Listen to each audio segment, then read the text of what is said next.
অধিনায়ক হিসেবে আরও একবার নিজেকে প্রমাণ করলেন মেহেদী হাসান মিরাজ। তার দৃঢ় নেতৃত্ব, বুদ্ধিদীপ্ত ফিল্ডিং সেটিং এবং নিখুঁত বোলিং পরিবর্তনের কল্যাণে ১৬ রানের দারুণ এক জয় তুলে নিয়েছে বাংলাদেশ। আর এই জয়ে বড় অবদান রেখেছেন বাঁহাতি স্পিনার তানভীর ইসলাম, যিনি তুলে নিয়েছেন ক্যারিয়ার সেরা ৫ উইকেট। ৩ ম্যাচ সিরিজের ১-১ সমতা এখন বাংলাদেশ এবং শ্রীলঙ্কার মধ্যখানে। প্রথমে ব্যাট করতে নেমে বাংলাদেশ করে ২৪৮ রান। ইনিংসের মাঝখানে কিছুটা ব্যাটিং বিপর্যয় এলেও দলীয় প্রচেষ্টায় গড়ে ওঠে লড়াকু সংগ্রহ।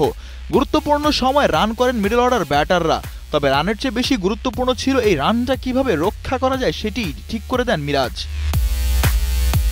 বল হাতে শুরু থেকেই চাপে রাখার কৌশল নেন অধিনায়ক।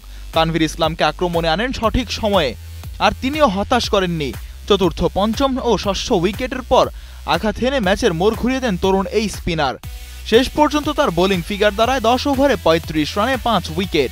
মোনালিসা হেভি ফ্লো ১৫ পিস প্যাকেটের সাথে ৮ পিসের একটি প্যাকেট একদম ফ্রি।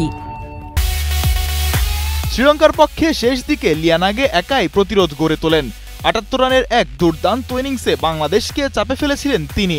তার ইনিংসে একসময় মনে হচ্ছিল ম্যাচটি শ্রীলঙ্কার দিকেই যাচ্ছে, তবে মিরাজের ঠান্ডা মাথার নেতৃত্ব, বোলিং চেঞ্জ এবং ফিল্ডিং সাজানোয় আবারও ম্যাচ ফিরে আসে বাংলাদেশের নিয়ন্ত্রণে। শেষ পর্যন্ত শ্রীলঙ্কা গুটিয়ে যায় ২৩২ রানে, আর বাংলাদেশ প্রায় ১৬ রানের দুর্দান্ত জয়।